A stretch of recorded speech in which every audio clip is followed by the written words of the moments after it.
नमस्कार प्रेक्षकांनो, तर आपण बघतोय आनंदी या मालिकेचा इंटरेस्टिंग असा एपिसोड.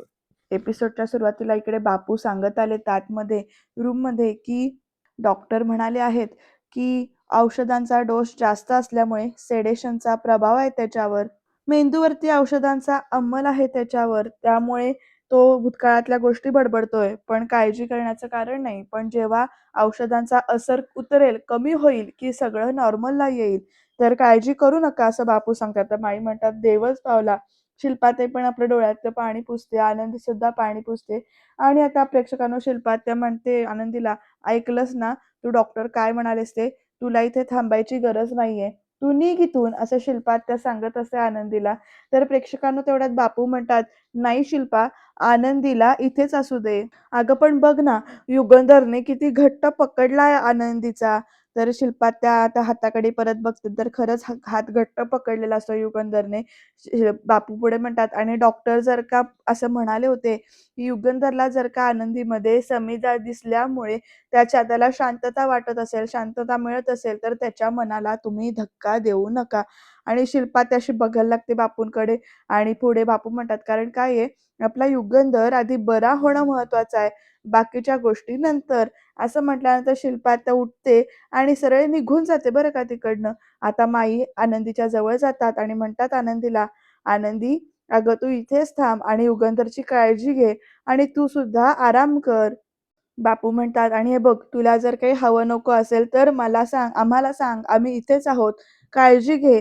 असं म्हणत प्रेक्षकांना इकडे माईबापू निघून जातात. तर आनंदी तिथेच अशी बसते. आता प्रेक्षकांनो, आनंदीला डॉक्टरांच्या म्हणण्यामुळे किंवा माईबापूंच्या म्हणण्यामुळे युगंधरची काळजी घ्यायला मिळाली आहे. त्यामुळे आता बघूया युगंधर बरा होतोय का नाही आणि नेमकं काय काय घडतंय ते. त्यामुळे एपिसोड शेवटपर्यंत बघत राहा.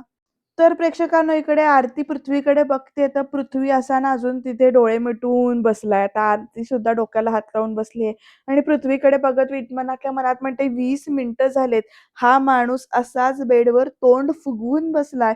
पटकन 2 घास खाऊन घेतले असते तर काय झालं असतं. असं म्हणत आता आरती उठते कंटाळून आणि पृथ्वीला उठवायला जात असते. पृथ्वी, ए पृथ्वी, पृथ्वी, झोपला हा, असं म्हणते स्वतःशी. तर म्हणते, काय हट्टी मुलगा आहे हा, 2 घास खाणार नाही पण उपाशी झोपेल, गर्विष्ठ कुठला, असं सगळीकडे आरती बडबडते. आणि मग म्हणते, जाऊ दे ना, मी तरी कशाला एवढा वेळ वाया घालवते आता. असं म्हणत प्रेक्षकांनो, इकडे काय करते बघा, आरती ते ताट ना झाकून ठेवते परत, म्हणजे तो जेवलाच नाहीये शेवटी. आणि त्या ती रूम मधनं बाहेर जाणार असते, दरवाजाची कडी उघडते. आणि आता बघा पुढे काय तिच्या मनात डोक्यात येतं, काय काय तिला तेवढ्यातच बुद्धी सुचते. म्हणून ती काय करते आता, तर पृथ्वीच्या बेडवर जो काही पसारा त्याने ठेवलाय, म्हणजे तो औषधांचा बॉक्स ठेवलाय, तो उचलून टेबलावर ठेवते. आणि मग तिला वाटतं की पृथ्वीला आपण पांघरून घालावं, म्हणून ती एकदम काळजीने ना पृथ्वीला पांघरून घालायला पुढे येते. आणि प्रेक्षकांनो, त्याला ती सरळ झोपवेपर्यंत किंवा हाक मारेपर्यंत पृथ्वी ते काय करतो, आरतीला तिथेच बसायला लावतो आणि तिच्या मांडीवर डोकं ठेवून शांतपणे झोपतो बरं का. आणि पृथ्वीचं डोकं एवढं जड असल्यामुळे आरती तिकडनं हलूच शकत नाही, त्यामुळे तिला सुद्धा तिथेच बसावं लागतं, ती डोकं काढूच शकत नाही त्याचं. आणि आरती सुद्धा बसल्या बसल्या जागी तिथं झोपते. आता 2 सेकंदासाठी ना पृथ्वीने एकदम असं मांडीवरच डोकं ठेवल्यामुळे हिला सुचतच नाही की आपण आधी काय करावं ते. आणि म्हणते, हे पृथ्वी उठ, असं ती म्हणत असते. पण तो इतका गाढ झोपेत आहे की त्यामुळे त्याला काही कळतच नाहीये. इकडे तर आरतीचं चाललंय, हे काय चाललंय, असं एक्सप्रेशन आहेत वेगळे. पृथ्वी, पृथ्वी उठ, असं चाललंय. तर प्रेक्षकांना आता शिल्पात्या बघा काय करते. इकडे शिल्पात्यांना रागारागाने बाहेर येत असते, जिन्यातनं उतरून येत असते आणि म्हणत असते की मला नाही काय ऐकायचं. तर इकडे विद्याधरचं चाललंय, ताई ताई अगं ऐक की, ताई अगं ऐक की तू. तर शिल्पात्या म्हणते, काय आता बोलू नकोस, तू शांत राहा, माझं डोकं बधीर झालंय. तर विद्याधरचं, ताई ताई ऐक की, ताई ऐक की. तर शिल्पात्या तेच सांगत असते सारखी की मला काही ऐकायचं नाही. विद्याधर विचारतो, अगं काय झालंय. तर शिल्पात्या म्हणते, आनंदी, मी तुला सांगते, ती नाटक करते. तिला युगंधरची काळजी आहे म्हणून ती इथे नाहीये, तिला समिधाची जागा घ्यायची आहे म्हणून ती इथे आहे. तर विद्याधर हसतो आणि म्हणतो, तायडे तायडे, लईच भोळी आहेस ग तू. अगं ती आनंदी डोळे नसून बी डोक्यानं खेळायला लागली, आणि तू डोळं असन बी आंधळी. तर लगेच शिल्पात्या, विद्याधर, असं म्हणते. तर लगेच ना प्रेक्षकांनो हा विद्याधर म्हणतो, "अगं तिची एक बाजू बघून तुझं डोकं बधीर झालंय. दुसरी बाजू बघशील की नाही तर चक्कर येऊन पडशील खाली तू." तर शिल्पात्या अशी बघायला लागते त्याच्याकडे. तर हा विद्याधर म्हणतो, "होय की." आणि शिल्पात्या म्हणते, "म्हणजे?" तर लगेच विद्याधर म्हणतो, "अगं ती आनंदी समिधा वहिनीची जागा घ्यायला बघतीये आणि तिची दुसरी बहीण ती आरती मोठ्या पोरावर, त्या पृथ्वीवर डोळा ठेवून बसलीये." तर लगेच शिल्पात्या म्हणते, "काय बडबडतोयस तू?" तर विद्याधर लगेच म्हणतो, "होय की मी आता तेच बघून आलोय, म्हणून तर तुला सांगायला, तुला दाखवायला म्हणून घेऊन चाललोय मी. चल जरा, चल मी तुला दाखवतो, चल." "अगं चल म्हणतोय नव्हं," असं म्हणत हाताला धरूनच घेऊन जातोय बरं का वरती. आणि प्रेक्षकांना इकडे दरवाजाच्या फटीतनं जो मगाशी आरतीने अर्धवट उघडा ठेवलेला दरवाजा आहे त्याच्यातनं दाखवतो. तर इकडे पृथ्वी आरतीच्या मांडीवर डोकं ठेवून झोपली आहे आणि आरती इकडे भिंतीला डोकं ठेवून अशी झोपलेली आहे. आणि हे चित्र बघून दोघं जण इथे एकमेकांकडे बघतात. शिल्पात्याचा तर रागानं असा पारा चढलेला आहे बरं का आता. आणि हा विद्याधर सुद्धा असा की नाही आता शिल्पात्याकडे एकदा आणि एकदा पृथ्वी आणि आरतीकडे बघतोय. शिल्पात्या रागानं तिथे निघून गेली आहे आणि विद्याधर पण असा एकदम आरतीकडे आणि पृथ्वीकडे बघतो, हसतो आणि आता शिल्पात्याच्या पाठोपाठ तिच्या रूममध्ये येतो. शिल्पात्याची तर अशी भरपूर अशी चिडचिड होतीये. विद्याधर येऊन म्हणतोय, "बघितलंस का तू? अगं ताई बघितलंस का तू? कसं घेरलंय त्या 2 बहिणींनी आपल्या घराला ते. बाप लेकाभोवती, नागिणीभोवती वेटोळा घालून बसल्या त्या दोघीजणी. त्या आरतीची केवढी हिंमत वाढली बघितलंस काय तू? फार मांडीवर घेऊन बसली की आपल्या पृथ्वीला." असं सगळं बोलल्यानंतर शिल्पात्यांना रागानं उठून इकडं-तिकडं फेऱ्या मारायला लागते. तर विद्याधर म्हणतो, "हे बघ ताई, असंच चालू राहिलं नव्हे हे, तर आपल्याला बी घरातून हाकलायला मागं-पुढं बघणार नाही त्या दोघीजणी." तर शिल्पात्यांना अजून चिडचिड करते. तर विद्याधर म्हणतोय, "मला तर स्पष्ट दिसायला लागलंय बघ ताई, की या घरातली तुझी जी काही सत्ता आहे ना, हळू-हळू आनंदीकडे झुकायला लागले." तर विद्याधरचं हे म्हणणं ऐकून ना शिल्पात्या म्हणते, "तू इथे माझी मदत करायला आलायस की आगीत तेल ओतायला आलायस? आधीच घरात एवढं टेन्शन आहे, थोडीशी जरा शांतता राहू दे ना." असं म्हणत शिल्पात्या बडबडते आणि म्हणते, "आणि राहिला प्रश्न त्या 2 बहिणींचा, तर त्याची काळजी करायची काही एक गरज नाहीये. जोपर्यंत मी जिवंत आहे, तोपर्यंत त्यांची टाळ कधीच शिजू देणार नाही मी." तर विद्याधर म्हणतो, "ताई, मग नुसत्या ना बाता मारू नकोस हां. जे काही करायचंय ना, ते लवकरात लवकर कर. आधीच पाणी गळ्यापर्यंत आलंय. ते नाकात जाऊन गुदमरण्याच्या आत काहीतरी ॲक्शन घे तू." तर शिल्पात्या म्हणते, "पण या आरतीला त्या पृथ्वीच्या आयुष्यातनं काढू कशी हेच कळत नाहीये." तर प्रेक्षकांनो विद्याधर लगेच म्हणतो, "एकच रस्ता आहे बघ ताई." आता काय म्हणतोय हा विद्याधर बघा, "पृथ्वीला त्या आरतीपासून कायमचा तोडण्याचा एकच रस्ता आहे." शिल्पात्या विचारते, "कोणता रस्ता आहे?" तर प्रेक्षकांनो विद्याधर शिल्पात्याला ना काहीतरी सांगतोय, पण ते सध्या तरी सायलेंटमध्ये सांगतोय बरं का. नक्कीच काहीतरी भयानक आणि फार विचित्र ह्याच्या डोक्यामध्ये शिजतंय बरं का. कारण शिल्पात्या सुद्धा एक्सप्रेशन्स बदलते आणि ती एकदम म्हणते विद्याधरकडे बघून, "तुझं डोकं ठिकाणावर आहे? तू काय बोलतोयस हे तुला तरी कळतंय का?" "नाही, नाही. हे शक्य नाहीये," असं म्हणते शिल्पात्या. तर विद्याधर म्हणतो, "ताई अगं जरा शांत डोक्याने विचार कर की तू. जर तुला खरंच असं वाटत असेल की त्या आनंदीनं आरतीला पृथ्वीच्या गळ्यात मारून नाहीये, तर तुला हे बलिदान करावंच लागल. व्हय, दुसरा पर्यायच नाहीये आपल्याकडं." असं म्हणत ना विद्याधर शिल्पात्याला मनवतोय बरं का. तर शिल्पात्या सुद्धा म्हणते, "ठीक आहे, कारस्थान करायचंच आहे ना, तर मोठंच करूया." तर विद्याधर सुद्धा लगेच म्हणतो, "अंगाशी."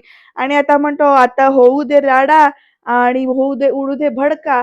आता प्रेक्षकांनो काय ह्यांच्या डोक्यात प्लॅन शिजलाय ते देव जाणे. नेमकंच काहीतरी भयानक शिजलेलं आहे असं म्हणायला हरकत नाही. आणि ते येणाऱ्या एपिसोड्समध्ये कळेलच. त्याच्यासाठी तुम्हाला काय करायचंय, ते चॅनलला सबस्क्राईब करायला विसरायचं नाहीये. कारण एकच राडा आणि उडू दे भडका असं काहीतरी आता ह्यांचं ठरलेलं आहे. डेंजर काहीतरी ठरलेलं आहे. बघूया आपण. तर प्रेक्षकांनो आता इकडे सकाळ उजाडलेली आहे. शिल्पात्या रूममध्ये येतीये. युगंधरच्या हाका मारत, "युगंधर, युगंधर." आणि येऊन बघते तर काय बेडवर युगंधर नाहीये. आनंदी तिथे खाली झोपली. शिल्पाचं चाललंय, "युगंधर, युगंधर कुठे गेला?" आणि आनंदीला हाक मारते ती आता, "ए उठ." पांघरून-बिंघरून काढते तिचा आणि म्हणते, "युगंधर कुठे आहे?" तर आनंदी "हं?" असं करते. तर "युगंधर कुठे आहे?" असं शिल्पात्या जोरात विचारते. तर आनंदी म्हणते, "हं, इथेच तर झोपले होते बेडवर." तर शिल्पात्या म्हणते, "अगं नाहीये ना तिथे. युगंधर, युगंधर." वॉशरूममध्ये पण जाऊन बघते आणि हाका मारते सगळीकडे, "युगंधर." तर इकडे आनंदी म्हणते, "कुठे गेला मालक साहेब? इथेच झोपले होते ते." तर शिल्पात्या लगेच आनंदीला म्हणते, इथे त्याची काळजी घेण्यासाठी झोपायला सांगितलं होतं ना, का तू इथे गाढ झोपायला आली होतीस? मला माहिती आहे तुला इथे एसी मध्ये झोपायचं होतं ना, म्हणून तू हे सगळं नाटक केलंस. तुला काळजी नाहीये त्याची अजिबात. तर नाही, नाही ताई साहेब ते इथेच होते, पण ते कुठे गेले? शिल्पात्या चालू आहे, युगंधर, युगंधर, युगंधर. आता आनंदी म्हणते, मालक साहेब कुठे गेले असतील? असं म्हणत प्रेक्षकांनो दोघी सुद्धा रूमच्या बाहेर आलेले आहेत. तर प्रेक्षकांनो आरतीला आता हळूहळू जाग येते आणि तिच्या कानावर युगंधर, युगंधर हा शिल्पात्याचा आवाज येतोय आणि मग तिच्या लक्षात येतं की आपण कुठे आहोत आणि हा आपल्या मांडीवर झोपलाय. आणि मग प्रेक्षकांनो आता इथे बघा आरतीची तळमळ चालली आहे. ती आता हाक मारते, पृथ्वी, पृथ्वी, पृथ्वी, ए पृथ्वी, पृथ्वी. तर पृथ्वीनं असा एकदम आळस द्यायला बघतो आणि इकडे ना आनंद आरतीला बघतो आणि तू असं करून ओरडतो बरं का, आणि खाडकन उठून बसतो तिकडनं आणि मग विचारतो, तू तू रात्रभर रूम मध्ये होतीस? तर आरती म्हणते, हो, कारण मला दुसरा पर्याय नव्हता. तू मांडीवर झोपला होतास माझ्या, काय करायचं होतं मी? तर पृथ्वी म्हणतो, यू आर जस्ट इम्पॉसिबल. तर लगेच पृथ्वी म्हणते, एक मिनिट, ज्याचं करावं भलं तो म्हणतो नेहमी माझंच खरं. तर लगेच ना तुझी झोप मोड होऊ नये म्हणून अशी बसल्या बसल्या झोपले मी रात्रभर आणि तू माझ्यावरच कसले आरोप करतोयस? तर पृथ्वी म्हणतो, माझं बघून घेतलं असतं मी काय करायचं ते, तू अशी रात्रभर. तर लगेच प्रेक्षकांना आरती चिडून म्हणते, माझ्याशी असं बोलू नकोस, तुला मी आधीच सांगून ठेवते. या दोघांची भांडणं चालू आहे तोपर्यंत युगंधर, युगंधर असा शिल्पात्याचा आवाज येतो, त्यामुळे दोघं पण थांबतात. आणि आता प्रेक्षकांना इकडे युगंधर, युगंधर असा आवाज आल्यानंतर पृथ्वी पावचवतो आणि म्हणतो, निंबाळकरांना आत्या का शोधते? असं म्हणत पृथ्वी बाहेर पडतो आणि आरती सुद्धा बाहेर पडते. आता युगंधर कुठे आहे बघा प्रेक्षकांनो, तर इकडे ना विद्याधर म्हणत असतो, ए धने, तुझा हा 100 किलोचा हात काढ की ग छातीवरनं, गुदमरून जीव जाईल माझा. तर प्रेक्षकांना हा विद्याधर झोपलेला आहे बरं का, आणि इकडे युगंधर त्याच्या छातीवर पाय ठेवून असा बसलाय. तर आता विद्याधरचं म्हणणं ऐकल्यानंतर युगंधर म्हणतो, हात नाही पाय आहे, आणि तुझे धनी नाही तर या घरचा धनी आहे असं म्हणतो. तर विद्याधर ना चाच पडतो जरासा झोपेत आणि आधी पायाकडे बघतो आणि मग युगंधरकडे बघतो. तर युगंधर तिकडनं म्हणतो, तुझा मोठा भाऊ तुझ्या छाताडावर बसलाय. तर विद्याधर म्हणतो, दादा तू? आणि असा पटकन तो विद्याधर उठायला जाणार तर त्याला ठसका लागतो बरं का, करत तो म्हणतो, अरे दादा, अरे दादा काढ पाय, छातीवरनं पाय काढ. ए दादा, अरे छातीवर पाय ठेवून दादागिरी करायला लागलाय, तो काय कुस्तीचा आखाडा आहे? अरे वाघाला 2 मिनिटं ठसका काय लागला? तर जंगल कोल्ह्याचं नाही होत असा युगंधर म्हणतोय. तर विद्याधर म्हणतोय, दादा, अरे वाघ म्हातारा झाला की त्याला सर्कशीत पाठवतात, माहिती आहे ना तुला? तर लगेच ना विद्याधरच्या छातीवरचा पाय युगंधर दाबतो बरं का आणि म्हणतो, माझं शरीर जोडत थांबलं पण माझी हिंमत नाही थांबलेली असं सांगतोय बरं का युगंधर. आणि म्हणतो, जे झालं ते झालं, आता आता कान ना उघडं ठेवून ऐकायचं. आता विद्याधरला काय सांगतोय बघा युगंधर, काल जे काही वकलास ना तू खाली, तर ती चूक परत कधी बी करायची हिम्मत करायची नाही. तर विद्याधर म्हणतो, अरे धमक्या देऊ नकोस, हे बघ, तुझ्या पायाखाली की नाही फक्त माझी छाती दाबली गेलाय, माझा आवाज नाही. पुढच्या वेळी आवाज केलास तर हा दादा शब्दां नाही तर हाताने हिशोब पूर्ण करेल असा हा विद्याधरला म्हणतो युगंधर. आणि म्हणतो, वाघ किती बी थकला ना तरी सुद्धा शेवटी तो वाघच असतोय असं म्हणतो. आणि सफरचंद आपल्या हातात जे काही फिरवतोय ना तसं जोरात खातो बरं का, चावतो असं कच्चकन, आणि शेवटी पाय काढतो शेवटी युगंधर छातीवरनं विद्याधरच्या, आणि काय करतो, त्याच्या सरळ ना मानगुटीला धरून उठवतो आणि प्रेक्षकांना असं जोरात घेऊन जातोय बरं का. तोपर्यंत इकडे शिल्पा त्याचा चाललंय, युगंधर, युगंधर. आता बघा प्रेक्षकांनो इकडे काय काय परिस्थिती घडते किंवा काय काय घडणार आहे ते एपिसोड शेवटपर्यंत बघा. शिल्पात्या धावत धावत खाली येते, युगंधर, युगंधर. बापू विचारतात, शिल्पात्या काय, शिल्पा काय झालं? आरडाओरडा करायला सकाळ सकाळी. माई सुद्धा म्हणतात, अगं काय झालं? तर काय झालं, युगंधर कुठे गेला काही कळत नाहीये. तर असं सगळेच आता गोळे झालेत. माई म्हणतात, अगं काय सांगतेस काय? अगं अजून त्याची तब्येत सावरली देखील नाहीये आणि असा गेला कुठे तो? तर शिल्पात्या म्हणतात, तेच कळत नाहीये. तर बापू म्हणतात, अगं आनंदी त्याच्या रूम मध्ये होती ना, लक्ष ठेवून होती. तर शिल्पात्या म्हणते, ती ती कसली लक्ष देते? कुंभकर्णासारखी झोपली होती. उगाच तिला कारण हवं असतं की मी युगंधरची काळजी घेते. तर पृथ्वी आलाय बरं काय, म्हणतो, आत्या आत्या गा आता झालंय काय? तर शिल्पात्या म्हणते, "अगं अरे मला माहिती नाही युगंधर कुठे गेलाय ते. सगळीकडे शोधून आले मी, कुठेही गेलाय." तर मिताली म्हणते, गार्डनमध्ये चेक केलं का कोणी?" तर पृथ्वी आणि मिताली ना गार्डनमध्ये चेक करायला जात असतात. ते उड्यात प्रेक्षकांना आता पुढे बघा काय घडतंय. विद्याधरला धरून ना युगंधर इकडे खाली येतोय. तर विद्याधरचं चाललंय, "दादा, दादा सोड, दादा सोड म्हणतोय ना मी." तर प्रेक्षकांनो, "भाऊजी, भाऊजी, भाऊजी काय केलंय? भाऊजी काय झालंय?" असं म्हणत ना धनश्री विचारत असते. तर युगंधर काय करतो, इकडे विद्याधरला ढकलतो बरं का सगळ्यांच्या समोर जमिनीवर आणि डायरेक्ट त्याच्या छातीवर पाय देतो आणि मग ओरडून म्हणतो, "कुणी मध्ये पडायचं नाही. सगळ्यांनी बाजूला व्हा." करून जोरात ओरडतोय हा युगंधर आणि सगळे असे ना एकदम बघत राहिलेत विद्याधरकडे आणि युगंधरच्या अवताराकडे. अगदी सगळे असे म्हणजे डोळे मोठे करून बघतायत. आता प्रेक्षकांना पुढे काय घडणार आहे बघा हां तुम्ही. कसं-कसं युगंधर बोलतोय किंवा काय इथनं पुढे टर्निंग पॉइंट येणार आहे, ते समजेल तुम्हाला. युगंधरचा तर असा म्हणजे जमदग्नीचा अवतारच चालू आहे आणि विद्याधर म्हणतो इकडनं, "दादा, दादा, अरे माझी सायटी निघाली, सोड मला, काढ पाय तू." तर माई पण म्हणतात, "युगंधर, अरे काय करतोयस तू हे? सोड त्याला." तर मिताली सुद्धा म्हणते, "बाबा सोडा त्याला, काय करताय तुम्ही काकांना?" प्रांजल पण म्हणतो, "अहो बाबा तुम्ही काय करताय?" असे सगळेजण विचारतायत. शिल्पात्या पण म्हणते, "तुझी तब्येत अजून पूर्णपणे बरी नाही झाली. तुला आरामाची गरज आहे. सोड त्याला. अरे आपण शांतपणे नंतर बसून बोलू शकतो. अरे पाय काढ युगंधर." तर धनश्री म्हणते, "अहो भाऊजी सोडा ना त्यांना, प्लीज सोडा." तर माई पण म्हणतात, "तू आधी पाय काढ बरं, तुझ्या अंगात त्राण नाही." आता सगळ्यांचे हे सगळं बोलणं ऐकून ना युगंधर लगेच आपलं तोंड चालू करतो आणि तो म्हणतो, "मी ठीक आहे आता." असं म्हणत ओरडतो, म्हणून ठणठणीत झालोय मी असं म्हणतो. "तुम्हा सगळ्यांनी माझी इतकी सेवा केली की माझं ठणठणीत होणं ना भागच होतं." तर विद्याधर म्हणतो असं, "दादा सोड. अरे काय गुन्हा केलाय मी? अरे दादा, नात्याची तरी जाण ठेव." तर लगेच प्रेक्षकांना इकडे विद्याधरला युगंधर म्हणतो, "तोंडात नाती आणि हातात खंजीर." असं म्हणत ना जोरात परत चेपतो बरं. हा युगंधर विद्याधरच्या अंगावरचा पाय आणि तो म्हणतो, "ही तुझी ना जुनी सवय आहे." आणि परत आता प्रेक्षकांना विद्याधर इथे कळवळतोय बरं का. आणि प्रेक्षकांना त्याचं कळवळणं बघून ना इकडे सगळे युगंधरकडे बघतायत. युगंधर पुढे म्हणतो, "एक लक्षात ठेव, नाती जपायला माणूस व्हायला लागतं. आणि तू त्याच्या लई पलीकडे गेलायस." अशा शब्दात युगंधर विद्याधरला आता बोलतोय आणि प्रेक्षकांना आता पुढे युगंधर म्हणतो, "अरे नाती ती माणसं जपतात की त्यांच्या रक्तात प्रामाणिकपणा असतो. स्वतःच्या घराला वाळवी लावणारा गद्दार आहेस तू, गद्दार." असं म्हणत ना युगंधर विद्याधरला बोलतोय बरं का. आणि सगळेजण या दोघांकडे बघतायत आलटून-पालटून. धनश्री कुठेतरी एकदम अशी गप्प होतीये विद्याधरला जे काही युगंधर म्हटलंय ते बघून. तर विद्याधर आता म्हणतो परत, "दादा, अरे तू आजारी आहेस म्हणून मी गप्प बसलो, नाहीतर." तर युगंधर विचारतो, "नाहीतर नाहीतर काय करणार होतास तू?" तर विद्याधर म्हणतो, "अरे जर तुला राग काढायचा आहे ना तर गोळी घाल ना डायरेक्ट. हे काय करायला लागलास तू?" तर विद्याधरला म्हणतो परत, "अरे तुझ्यासारख्या चोरून रक्त पिणाऱ्या ढेकणाला तोफा आणि बंदुकीची गरज नाही अरे." असं म्हणतो बरं का युगंधर आणि म्हणतो, "त्यासाठी माझ्या पायाची टाचच पुरेशी आहे." असं म्हणत टाच परत जोरात दाबतो. तो विद्याधर आ करतो. शिल्पात्या आता म्हणते, "युगंधर, युगंधर पाय काढ." शिल्पात्याचं ऐकून नंतर ना लगेच धनश्री म्हणते, "अरे भाऊजी, भाऊजी सोडा हो त्यांना." तर हा विद्याधर म्हणतो, "अरे बघायला लागलाय ना सगळी, नसत्या संशयावरनं मारायला लागलाय मला हा माणूस." तर प्रेक्षकांनो युगंधर म्हणतो, "संशय नाही, मला खात्री आहे." असं ओरडून सांगतो बरं का. आणि आता पुढे काय-काय घडतंय बघा. विद्याधरला काय म्हणतो हा युगंधर ते सगळे सगळे खात्री आहे म्हटल्यावर तर सगळे शॉक होऊन बघतात. तर प्रेक्षकांनो युगंधर म्हणतो, "माझा शेवटचा इशारा आहे हा." विद्याधर आणि आता आनंदीकडे बोट दाखवत म्हणतो, "ही माझी धर्मपत्नी सौ आनंदी युगंधर निंबाळकर." आता आनंदीकडे बोट दाखवलंय बरं का या युगंधरने.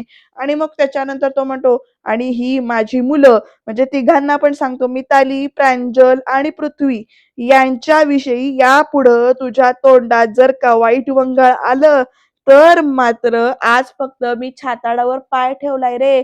पुढच्या वेळी नरडीचा घोड घेईन मी." असं म्हणत परत टाच दाबतो बरं का इकडे. तर विद्याधरला ठसका लागतोय ते. मुलांसाठी आणि आनंदीसाठी हा युगंधर परत उठून उभा राहिलाय आणि मग त्याच्यानंतर तो पाय काढतो. तर प्रेक्षकांनो, धनश्री आणि शिल्पा त्या दोघी जणी विद्याधरला बसायला मदत करतात. त्याला असं टेकवून बसवतात आणि विद्याधर असा ना एकदम युगंधरकडे बघतो आणि युगंधर पुढे म्हणतो आता परत, "बाकी सगळे ऐका." आता बघा हा युगंधर बाकी सगळ्यांना काय सांगतोय आणि कसं बोलतोय ते. आता पुढे बघत म्हणतो, "मला आता बरं वाटतंय. बरीच औषधं घेतली मी. पण आज हा शेवटचा डोस लई गरजेचा होता." आणि तसं बी मला विद्याधर बरोबरचा जुना एक हिशोब पुरता करायचा होता, असं युगंधर म्हणतो. म्हणून त्याला मुद्दामून मी खाली आणलं होतं, असं युगंधर सांगतो बरं का. आणि प्रेक्षकांनो बाकी सगळेजण इकडे विद्याधर आणि युगंधरकडे बघतात. विद्याधर आता उठतोय, "दादा, दादा अरे आता कसला हिशोब आणि कसलं काय? अरे तुझा पाय लई जड आहे र अन् तू आत्ताच आजारपणातनं उठलायस म्हणून मी गप्प बसलो," असं विद्याधर म्हणतो. आणि म्हणतो, "नाहीतर या विद्याधरशी पंगा तुला महागात पडणार आहे." तर प्रेक्षकांनो युगंधर म्हणतो, "काय महागात पडणार आहे, काय नाही आपण ते बघूया आपण. पण सध्या मात्र तुझी फितुरी जी काही आहे ती थांबवून टाक. पोचलं काय?" असं विचारतो बरं का विद्याधरला युगंधर त्याच्या स्टाईलमध्ये. आणि म्हणतो, "आणि हां, बाकी सगळ्यांनी काही टेन्शन घ्यायची गरज नाहीये. मी आता ठणठणीत बरा झालेलो आहे," असं युगंधर सांगतो बरं का परत एकदा. आणि आता सगळेजण युगंधरकडे बघत राहतात. युगंधर शिल्पाताईला हाक मारून सांगतो, "शिल्पाताई, शिर्केंना फोन करून सांग, की मी गेले काय पुढचे काही दिवस मी घरातनंच फॅक्टरीचे काम सांभाळेल." तर प्रेक्षकांनो शिल्पात्या म्हणते, "अरे पण एवढी घाई करायची काय गरज आहे? तुला थोडे दिवस आराम कर ना." युगंधर शिल्पाताईला म्हणतो, "तुला सांगितलंय ना, काळजी करू नकोस म्हणून." तर प्रेक्षकांनो आता युगंधरने सगळे निर्णय घेतलेत पटकन आणि आता आनंदीकडे बघत म्हणतो युगंधर, "आनंदी, आत्ताच्या आत्ता माझ्या खोलीत ये. मला तुझ्याशी काहीतरी महत्त्वाचं बोलायचंय," असं सांगतो बरं का. आणि युगंधर विद्याधरकडे एक लूक देतो आणि तिकडे वरती जातो. तर प्रेक्षकांनो आनंदी रूममध्ये पोहोचले. युगंधर आनंदीला म्हणतो, "बस" म्हणून. तर आनंदी तिथे त्या टेबलावर बसली ज्या टेबलाला ती सारखी काल धडपडत होती ना, त्या टेबलवर तिथे ती बसतीये. आणि आता युगंधर काय बोलणार आहे बघूया आपण. युगंधर इकडे आनंदीच्या समोर येऊन उभा राहतो आता. आनंदीकडे बघतो आणि म्हणतो, "माझी तुझ्याबद्दल एक तक्रार आहे." तर आनंदी विचारते, "काय?" तर युगंधर म्हणतो, "तू नेहमी म्हणायचीस, की तू समिधाची जागा घेणार नाहीस म्हणून आणि तसा प्रयत्न पण तू सध्या कधी केला नाहीस. पण या घरासाठी तू खूप काही केलंयस." तर आनंदी अशी बघत राहते युगंधरकडे. युगंधर म्हणते, "खरं तर आपलं लग्नाच्या आधीपासूनच तू ना मदत करत आली आहेस. जेव्हा ती पॅरिसची मोठी ऑर्डर मिळणार होती, कंपनीवाले आले होते, त्यावेळेला तू ती ऑर्डर मिळवण्यासाठी फॅक्टरीला मदत केली होतीस. जेव्हा तू या घरामध्ये सून म्हणून पाय ठेवलास, तेव्हा तू स्वयंपाकघर सांभाळलंस. जेव्हा आणि मुलं आली होती, त्यावेळेला मात्र तू स्वतः सून असून सुद्धा हे त्यांना कळू न देता तर मोलकरीण म्हणून स्वतःची ओळख मोलकरीण म्हणून करून दिलीस. अगदी सत्यनारायणाच्या पूजेपासनं ते पृथ्वीच्या नवीन प्रोजेक्टपर्यंत तू सगळं या घराला मदतच करत आली आहेस." असं युगंधर म्हणत असतो आणि म्हणतो, "तुझे सगळे प्रयत्न बघून मला असं वाटू लागलं होतं, की मी या घरामध्ये योग्य स्त्री आणलेली आहे. ती समिधाची जागा तर घेऊ शकत नाही, पण तिची सावली मात्र नक्की होऊ शकते. पण, पण युगंधर पुढे काय म्हणतो, "पण तू जेव्हा हे घर सोडून गेलीस, त्यानं माझी खात्री पटली, की मी चुकीचा विचार करतोय." असं सगळं म्हणतो. आणि प्रेक्षकांनो सीन बघा कसा दाखवलाय. आनंदी आहे अशी क्रॉस बसलेली आणि तिकडनं ना ते समिधाचं काढलेलं चित्र आहे. युगंधर पुढे म्हणतो, "मला मला जाणवलं, की समिधाची सावली तू कधीच बनवू शकत नाहीस." आणि आता युगंधर पुढे म्हणतो, "मला सांग कुठल्या घरावर कठीण परिस्थिती येत नाही?" माझी बायको समिधा लग्नानंतर जेव्हा या घरामध्ये आली होती, तेव्हा म्हणजे खूप वाईट परिस्थिती होती. कधी-कधी आम्हाला तेल-मीठ आणायला सुद्धा पैसे नसायचे. पाणी पिऊन-पिऊन आम्ही कधी-कधी दिस काढलेले आहेत. या कठीण काळामध्ये सुद्धा संविधानं माझा कधीच हात नाही सोडला. ती घर सोडून कधीच नव्हती गेली.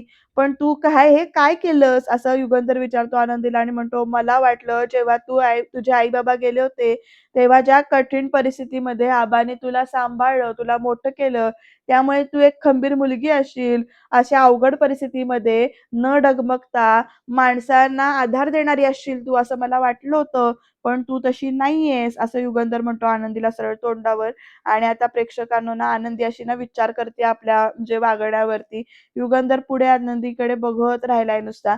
आणि आता आनंदी एवढं सगळं ऐकून घेतीये. आता नक्कीच आनंदी काहीतरी त्यावर विचार करेल असं वाटतंय. बघूया काय घडणार आहे ते. पण प्रेक्षकांनो उद्याच्या भागात हा प्रांजल ना काहीतरी बडबडतोय. तो म्हणतोय, "आज आपली आई जिवंत असती ना, तरीसुद्धा त्या आनंदीच्या नादाने आपल्या बाबांनी आपल्या आईला डिव्होर्स दिला असता, घटस्फोट दिला असता." तर प्रेक्षकांनो इकडनं युगंधर ओरडतोय. तो म्हणतोय, "बास, माझ्या बायकोला घटस्फोट मी दिला असता किंवा नाही, हे भाषण ठोकण्याचा तुझं वय पण नाही आणि तुझा अधिकार पण नाही.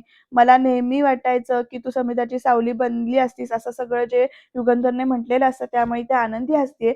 आरती जेव्हा विचारते आनंदीला, "तू अगं हसतीयेस का?"